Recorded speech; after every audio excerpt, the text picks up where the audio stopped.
Olá, meu nome é Pilar, sou oncologista clínica, diretora de corpo clínico do Instituto do Câncer do Estado de São Paulo, ICESP, uma instituição pública totalmente dedicada ao tratamento de pacientes com câncer dentro do SUS, e sou médica também oncologista da Rede D'Or, do OncoStar e o Hospital São Luís do Itaim.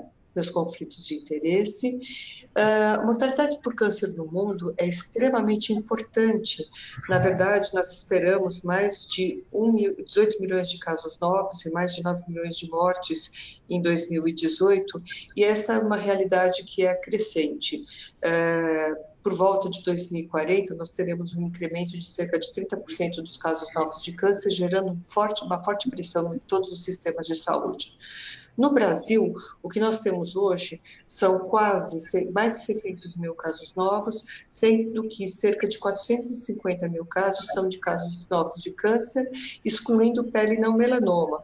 Portanto, casos de câncer que vão demandar um tratamento mais intensivo e com maior tempo de permanência do paciente no sistema e um potencial de mortalidade maior também.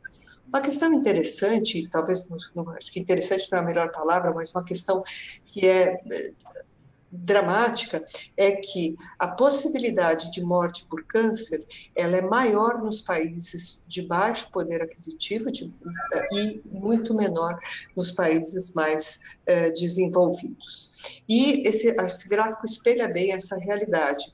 Quando nós vemos os dados de sobrevida de 5 anos de pacientes com câncer, ela chega a 88% no Canadá e no Brasil ela não alcança 60%. E talvez esse seja um dos maiores desafios do nosso sistema. Como é que nós, tendo uma grande incidência de câncer, nos aproximamos dessas estatísticas com uma maior sobrevida, que esse é o nosso objetivo, que nossos pacientes vivam mais tempo. E do que depende a sobrevida do paciente com câncer? Do acesso ao diagnóstico, acesso ao tratamento das complicações, suporte social, mas, por outro lado, nós temos um custo elevado do tratamento e nós também temos um custo e uma demanda enorme para tratamentos de suporte ao longo da jornada. Os custos do tratamento de câncer são crescentes em todo o mundo. Nos últimos 200 anos, nós podemos ver esse gráfico que mostra a mortalidade hospitalar versus os custos ajustados por alta de pacientes vivos em quase 200 anos nos Estados Unidos, mostrando que a mortalidade cai bastante, mas os custos sobem exponencialmente a partir da década de 60. E esses custos são muito impactados por uma questão que é relevante no nosso sistema e que vai impactar de uma maneira negativa no sistema hospitalar. Infelizmente, por uma demora no diagnóstico, nós temos pacientes sendo diagnosticados em estadios muito avançados, então esse é o primeiro desafio, fazer o diagnóstico mais precoce. Quando nós vemos os dados de câncer de mama, cerca de 60% das pacientes chegam ao tratamento nos estádios 3 e 4, mais do que quadruplicando os custos. No estádio 1, uma paciente com câncer de mama vai custar para o sistema cerca de R$11 mil, e uma paciente com estádio 3 pré-menopausa cerca de R$66 mil.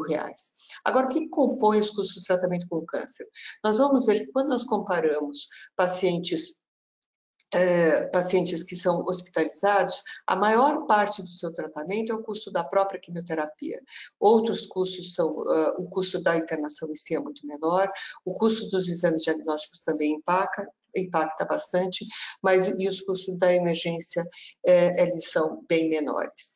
E essa pressão ela é principalmente dada em países que têm relativamente um gasto proporcional menor com a saúde, ou melhor, países que têm elevados gastos com a saúde e que investem muito também em rastreamento e no controle geral das doenças, como os Estados Unidos e o Japão, têm um gasto proporcional com câncer muito menor do que os países emergentes. Esses têm o gasto do tratamento do câncer tem um impacto muito grande dentro do gasto global de saúde, gerando um antagonismo perverso. Se se eu gasto no tratamento oncológico, eu vou estar retirando de algumas outras questões importantes dentro do sistema de saúde. A outra coisa que a gente deve lembrar é que no Brasil, a nossa maior parte da população tem uma renda baixa e ela vai estar sendo atendida majoritariamente pelo sistema único de saúde, ela tem só a população que mais alta renda que vai ter cobertura pelo sistema privado, e isso acaba tendo isso é uma questão altamente significativa, porque vai trazer um custo maior justamente para onde nós temos menor recurso. Dito isso, a maior parte dos custos elevados do tratamento, realmente ela está concentrada dentro dos custos dos medicamentos. Quando a gente vai comparar alguns países, como Inglaterra, Estados Unidos, Canadá, Brasil, aí só para a gente tentar olhar um pouquinho o nosso potencial de gastos. Nós dizíamos anteriormente, que a gente poderia absorver tratamentos que custassem até 2 ou 3 PIB per capita. Agora, do que a gente está falando? Em 2018, o PIB per capita em dólares na Inglaterra era de 42 mil reais, 42 mil dólares. O PIB per capita no Brasil não alcançava 9 mil dólares, o que mostra que nossa capacidade econômica é muito menor, e isso traz uma dificuldade muito grande na incorporação das novas drogas e até na manutenção dos tratamentos antigos, não só de novas drogas, mas de novas tecnologias, cirurgias complexas e exames complexos. Países com um elevado poder gastam, em média, por paciente, cerca de 40 mil dólares. Países com poder econômico moderado vão gastar, em média, por volta de 8 mil dólares por ano por paciente. De uma maneira geral, o SUS tem gastado bastante, na verdade, tem aumentado muito seus gastos com o tratamento de pacientes com câncer.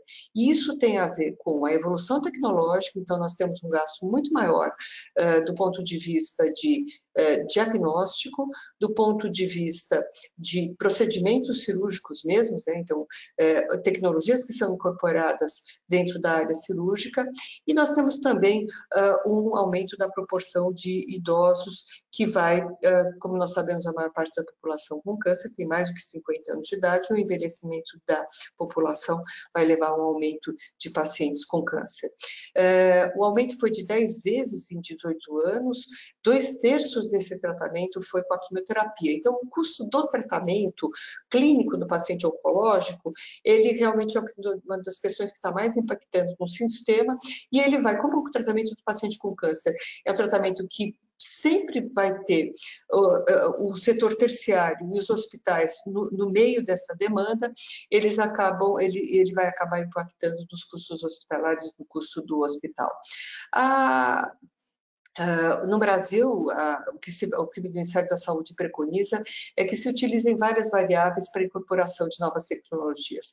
Variáveis clínicas que olhem para a segurança, efetividade, qual é a população beneficiada, o impacto social nos pacientes, uma análise econômica de custo-eficiência, custo de efetividade, custo de utilidade, e a gente também tem que ver a capacidade de distribuição desse medicamento, principalmente agora que nós temos drogas, por exemplo, que podem ter uma vida média curta, eventualmente. Uma questão que tem impactado muito no sistema de saúde e impacta também nos hospitais, e esse é um desafio, é a judicialização. Os serviços de saúde, eles entram como um bem de crença, né? Então, informações sobre benefícios exigem uma grande pesquisa e é mais difícil para a gente, dado que nós estamos lidando com o conceito de vida, separar ônus e bônus da decisão.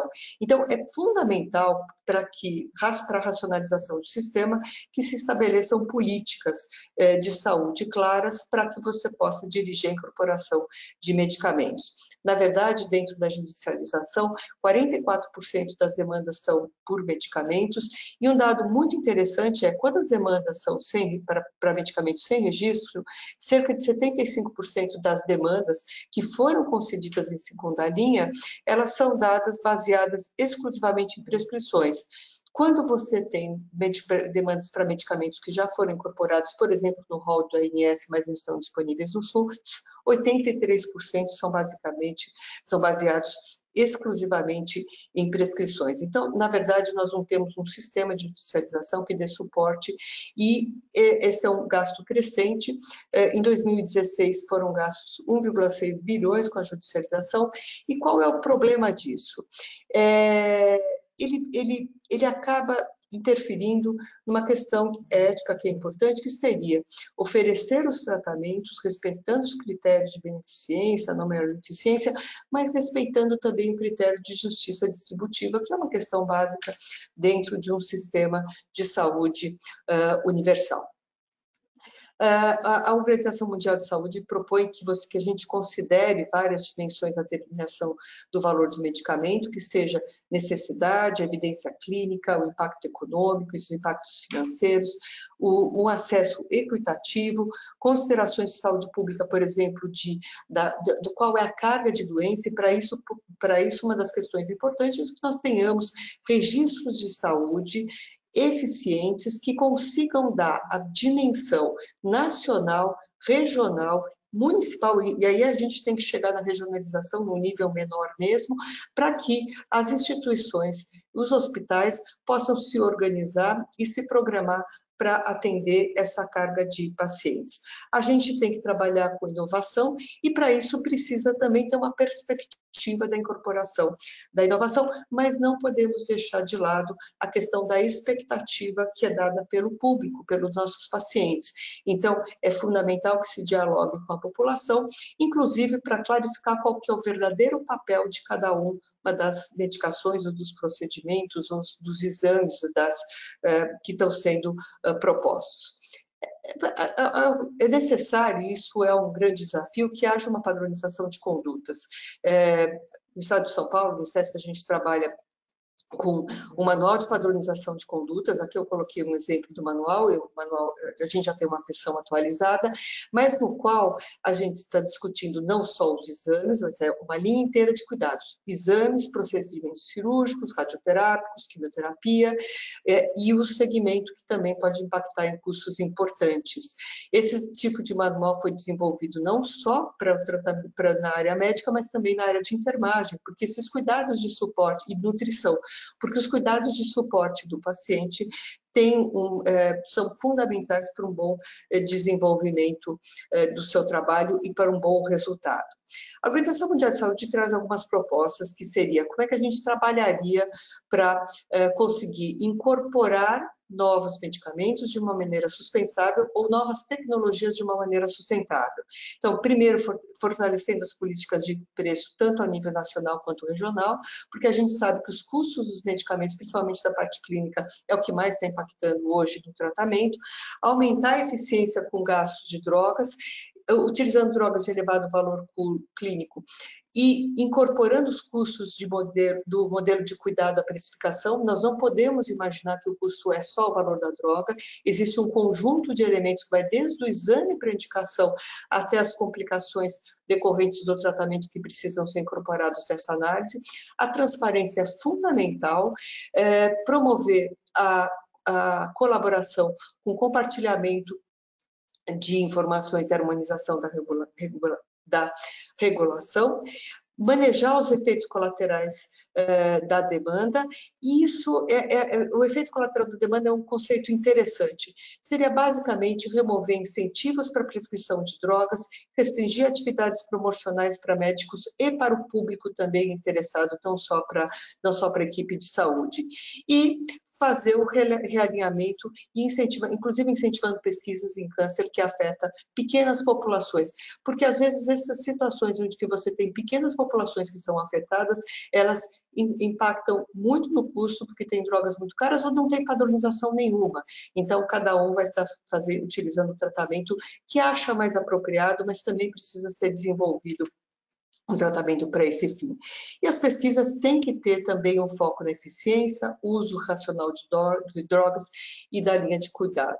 Então, acho que para que a gente possa avançar e vencer as dificuldades que nós temos hoje, ou os desafios de incorporação de produtos, oferecer um sistema de alta qualidade e melhorar a expectativa de vida dos nossos pacientes com câncer, é muito importante que a gente tenha uma discussão transparente, baseada em valor e não em em custos, então, incorporar o conceito de valor agregado ao tratamento à nossa discussão, elaborar as linhas de cuidado que sejam amplas, do diagnóstico até o tratamento paliativo, quando indicado, porque esse diagnóstico adequado, no momento adequado, também impacta nos custos hospitalares, incorporar toda a equipe de saúde no desenho dessa linha de cuidado, porque a linha de cuidado não se limita ao tratamento médico, e todos os atores, sociedades, empresas, agências regulatórias, governo, porque na hora de discutir custos, fazer escolhas de qual é o melhor tratamento,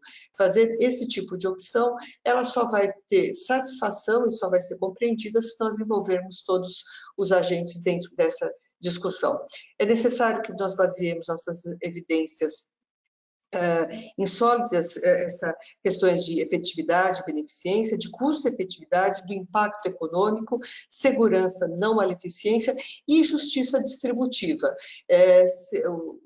Situação ideal seria que todos nós tivéssemos o mesmo acesso aos tratamentos que realmente fazem diferença na vida do paciente com câncer.